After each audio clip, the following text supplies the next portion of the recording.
Morning friend, this side Dhananjay Kumar. और अभी जो टाइम हो रहा है वो आपका 11:28, मतलब 11:30 बजने वाला है रात का, पीएम। ठीक है। और मैं आप लोगों को थोड़ा ब्रीफ इंफॉर्मेशन देना चाहूँगा इक्विटी मार्केट निफ्टी का अभी सिचुएशन क्या है कि निफ्टी आपका 24,013 पे क्लोजिंग दिया है। मींस इस प्राइस पे वो बंद हुआ है मार्केट आज, मतलब नीचे में गया था बट वो 24,000 के ऊपर में क्लोजिंग दे रहा है। मार्केट थोड़ा इसको सपोर्ट कर रहा है।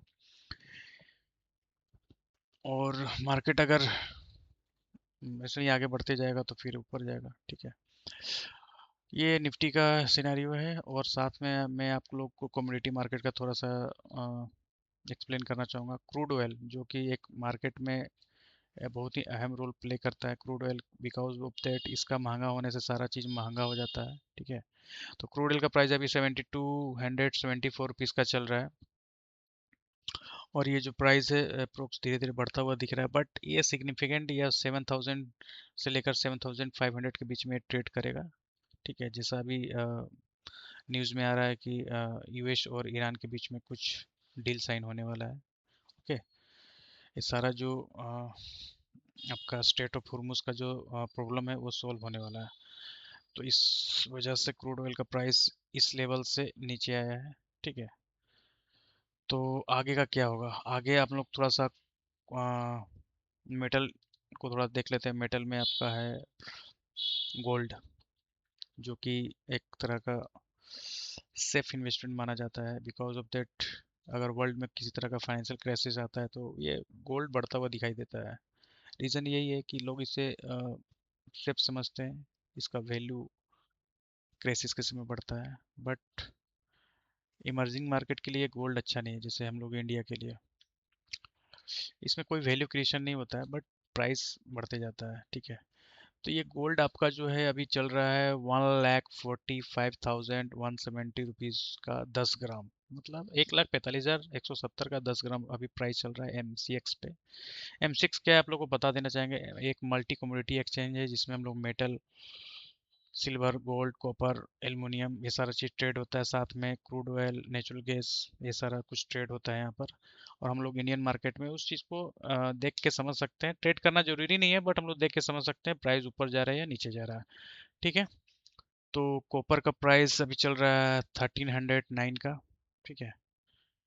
और ये सिल्वर का प्राइस चल रहा है 2,37,300 1 kg का। और जो मेरे पुराने क्लाइंट है उन लोग को पता ही होगा, जो मेरे जान पहचान के लोग हैं उन लोग को पता ही होगा कि मैं इस प्राइस पे बहुत ही नीचे के प्राइस पे लोगों को मैंने बताया था कि ये सिल्वर का प्राइस बढ़ने वाला है अप्रोक्स इस लेवल पे, मतलब 90,000 1 लाख के बीच में। मैंने सबको बता दिया था कि प्राइस बढ़ने वाला है। लोगों ने इन्वेस्टमेंट भी किया था और अभी अच्छे प्रॉफिट में भी है। और ये प्राइस थोड़ा सा फोमो का प्राइस है। फोमो मीन्स मतलब सभी लोगों ने लास्ट में सिल्वर को बहुत ही महंगे महंगे दाम पे खरीदना स्टार्ट किया, बट वो मतलब वो प्राइस जो जो लोगों ने यहाँ पर बाय किया वो प्राइस जस्टिफाई नहीं कर रहा था। बस वो भीड़ की चाल में ये ऊपर चला गया था। ठीक है। तो जैसा कि सिल्वर गोल्ड तो काफ़ी अच्छा इन्वेस्टमेंट अभी देखा जा रहा है। और साथ में नेचुरल गैस का जो प्राइस चल रहा है 302 रुपीज़ का चल रहा है। ठीक है। तो ये ओवरऑल सिनेरियो है मार्केट का।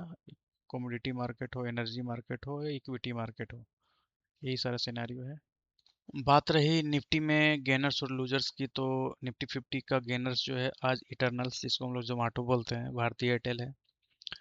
आपको इंटरनल्स जोमेटो 2% और अप्रोक्स 0.25% निफ्टी भारतीय एयरटेल, पावर ग्रिड, ये सारा पीएसयू है। नेस्ले, एनटीपीसी, आईटीसी पता ही होगा। ठीक है। लूजर्स में क्या है? इन्फोसिस लगभग 6.5% डाउन है। TCS 3%, tech Mahindra 2.33%, HCL tech 2.23%, Mahindra and Mahindra 1.8%। ठीक है। और हम लोग थोड़ा एफएनओ शेयर्स की बात कर लेते हैं। अप्रोक्स 200 के आसपास का स्टॉक जो होता है एफएनओ में होता है। FNO means future and option. ठीक है। इसमें ज़्यादा आप लोग कुछ दिमाग लगाने की आवश्यकता नहीं है बट इसको थोड़ा समझ लीजिए। बीडीएल, भारत डायनेमिक्स लिमिटेड, आपका डिफेंस का स्टॉक है। जीवीटी एंड टी, औरो फार्मास्यूटिकल्स कंपनी है, ये भी फार्मास्यूटिकल, लॉरस लैब, OFSS, ये आपका आईटी का शेयर है। आरबीएल बैंक बैंकिंग शेयर है। Well, BHEL, Bharat heavy electricals limited, LIC India सबको पता है, जीवन के साथ भी जीवन के बाद भी। KPIT टेक एक तरह का रजिस्ट्रार एंड ट्रांसफरिंग एजेंट है। ग्लेनमार्क फार्मा पता ही होगा, नेशनल एल्युमिनियम एक स्टॉक है। INOX wind, ICI general insurance, Lombard जिसको लोग बोलते हैं, ठीक है। और लूजर्स में आते हैं तो लूजर्स में इन्फोसिस सबसे ज़्यादा, FNO में। LTM एक तरह का, LT जो कंपनी है उसका IT कंपनी है, ठीक है। ICICI प्रूडेंशियल्स पता ही है सबको, काइंस, TCS, बंधन बैंक, ये सारा स्टॉक लूजर्स में है।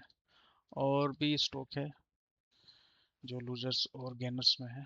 तो ये सब स्टॉक सब लोग बहुत कम जानते हैं, क्योंकि ये स्टॉक जो है काफ़ी रेयर स्टॉक है, कम मार्केट कैप का स्टॉक है। देखिए स्टॉक तीन तरह का होता है, लार्ज कैप, मिड कैप और small cap.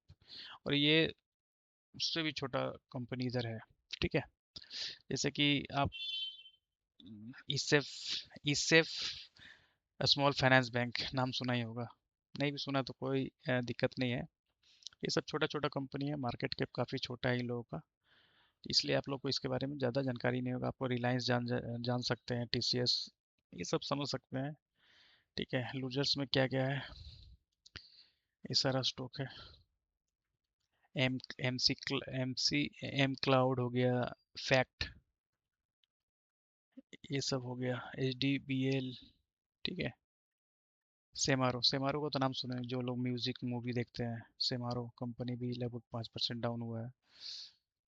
Bata India approx 5.56%। बाटा तो पता ही है, टाटा बाटा ये सबको पता ही होता है, ठीक है। और क्या है, और तो वैसा कुछ स्टॉक नहीं है, बस आप लोग निफ्टी 50 में इंडियाज टॉप 50 कंपनीज के बारे में देखिए। Hindustan Unilever, Asian paints, SBI, ठीक है, Tata steel, Tata Motors, passenger vehicles, ये सारा, सिप्ला, बजाज फाइनेंस, फिनसर्व, ये Adani ports, Bharat electricals limited, BEL, Maruti, UltraTech cement,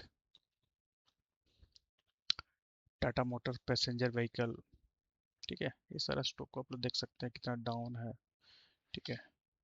तो ये रहा आज का एनालिसिस, आप लोगों को कैसा लगा थोड़ा बताइए।